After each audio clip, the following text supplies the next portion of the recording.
Hi, and welcome back to the channel. I'm Gabe Strong, a DP and video producer based in Juneau, Alaska.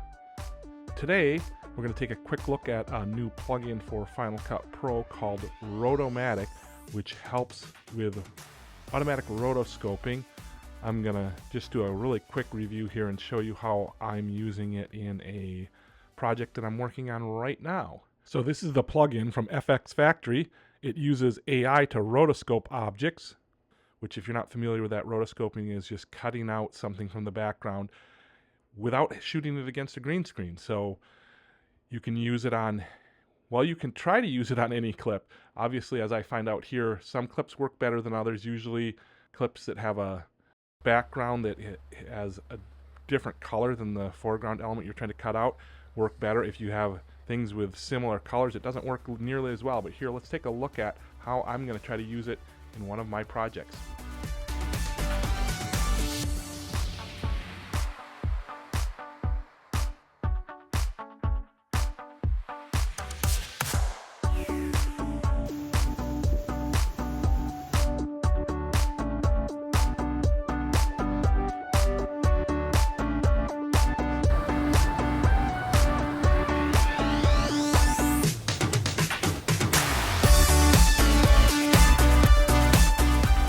So this is a pretty typical project for me. It's an end-to-end project. I do all video and post, and it's a promo video for a local company that offers a combination wildlife viewing and a lighthouse tour here in Juneau. So let's take a quick look in Final Cut Pro and see what I got here. Right now I just have a string out of some video clips with some music.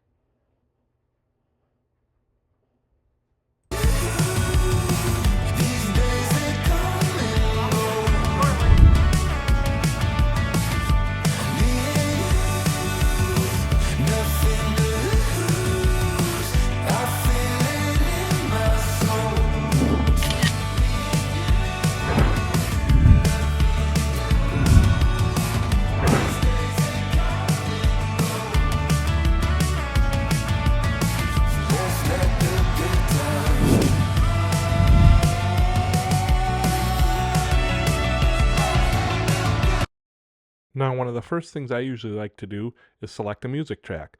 I've selected a music track here from one of my online libraries, but it's about 3 or 4 minutes long, and I need it to hit around 1 minute long. So I need to cut this up.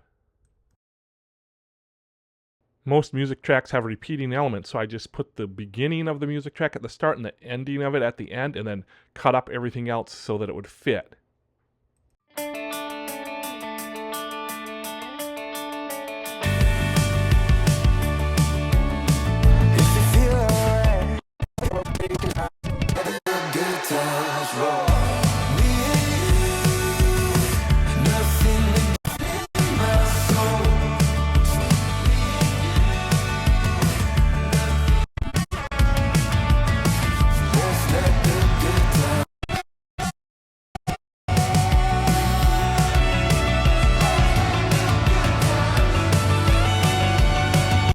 Now, to do this and make it sound good, you have to look at the beats and fade in the one that's coming in and fade out the one that's going out. But with most songs, this isn't that hard to do. Once you get it sounding just the way you want it, I select each of these tracks and make a compound clip out of it so that the timing won't get thrown off. And so there's my music track compound clip, and I can just lay that underneath the entire video. So that's the first step. Now, currently I just have a bunch of video laid down over the music, and I want to add some graphic elements to some of these. So I'm going to grab a shot. It's just two people getting their picture taken in front of a lighthouse. I'm going to try to add some graphic elements to this. So first thing I'm going to do is quickly stabilize the clip because I have some handheld motion in it. Next, I'll duplicate the video and add it on top of itself back in the timeline. Because what I'm going to try to do is put the text in between different layers that I'm going to form in this shot. So we're going to copy this and then paste it right on top of itself. Duplicate it. So there we'll have two copies of the same thing. Now I'm going to select the top layer and I'm going to apply RotoMatic to it. So you can see I'm going to turn off the bottom layer. RotoMatic is seen down here in the Color Tricks tab. I'm going to add that to this clip. Now all you have to do to get RotoMatic to work is you actually just click on anything that you want to be keyed out, and it will turn red. And then click again if you need more parts of it to be keyed out. You can option click to get rid of anything that it selects that you don't want, and then you just tell it to analyze. And you'll see here I have it in blend mode, so whatever's going to be keyed out will be in red, and you can see the AI rotoscope working away, and I'm just keying out the person in the foreground that's taking the picture of the two other people in the background. So let's speed that up real quick. It doesn't take that long, but I don't want to sit here and wait for it. So you'll see when you're done, you've got the person in red keyed out. You can now switch it to cutout. And when you switch it to cutout, you can see your subject keyed out from the rest of the video. Now you can step through, and if you see some ugly spots, like right here I see down by the elbow there, spot that shouldn't be in there, so I'm going to switch it back to blend mode, and I'm going to option click on the spot that I don't want there, and it will go away.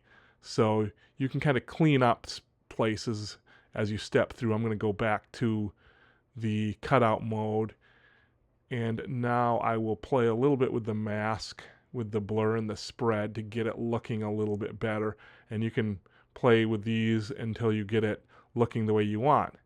So once I get that looking the way I want, I've got the foreground isolated here. Next up, I'm going to turn off the visibility on the top isolated layer and turn on the visibility of the bottom layer. Then I'll grab a title and drag it onto the video, and you'll see that it will select an object there to track, and I will let it track that person, and I'll drag the title out to fit the length of the video that we have here, and then I'll tell it to analyze, and you can kind of see it tracking along with the movement in the shot. Now this does a decent job just letting it select an object, the man in the shot in this instance, but it doesn't seem to quite track. It jumps around a little bit if you look very close, so I'm going to show you another way you can do this if it doesn't quite work the way you want it to. So first off, I'm going to get rid of the title, and we'll just delete the tracking info and the title. Now I will grab the title and drag it onto the video, but this time I won't have it select an object. I'll just drag it and drop it. And now I want to take this point and find a good tracking point, but my title is in the way, so I'm going to move it up out of the way so I can see a little bit better. Now I'll just find a spot to track, and it looks like this spot in between them will work with the blue sky and their black pants, giving pretty good contrast. And let me try analyzing that, and it seems like it's staying with them pretty well. So now when we play this back, you'll see the title doesn't jump around as much, which is exactly how I want it to just track with them. It does fade out though, so I'm going to turn off the build out right here because I want it to stay up. And now I'm going to just customize this title to say what I want it to say, along with the color and position of it. Once I do that, now I'll grab the title and drag it in between the two video layers, and then I'll turn back on the top video layer. And my title will be behind the foreground girl that I rotoed out and tracking along with the people in the background. Now let's take a look at another shot where I try to do the same sort of thing. Here we've got a shot of a sea lion jumping up onto a buoy. I'm going to do things a little different this time.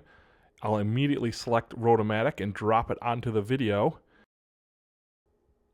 I will click on the buoy, and whatever turns red, it will be what is keyed out. Now I have a pretty good look at it already. I need to close the timeline just to make sure, and I'll clean it up a little bit here, getting everything selected that I want, and now I will tell it to analyze. And you'll see it track through quickly, and it is putting the buoy onto its own layer. And lucky for me, when the sea lion jumps out, somehow it knew that I'd want the sea lion, and it selected the sea lion as well. Now, if it wouldn't have, I could have stopped it right there and clicked on the sea lion, and then it would have picked up the sea lion. But the AI knew what I wanted, and it worked out pretty well on this one.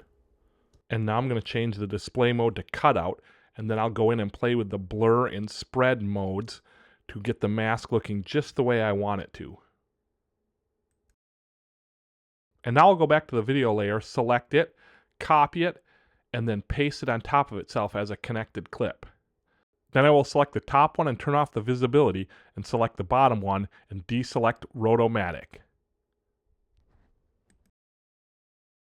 Next up, we'll grab a title and drag it right onto the video over the top of the buoy so that it will attempt to track the buoy. Next, let's change the title, the color, and the position to fit what we want. And finally, we'll hit Analyze to track the text to the movement of the buoy. It seems to have tracked the buoy pretty well, so we'll do some final adjustments on size and positioning.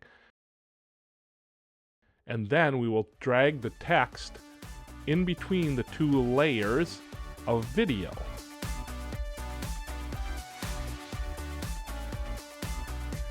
So there you go, a quick look at how I use RotoMatic in my videos.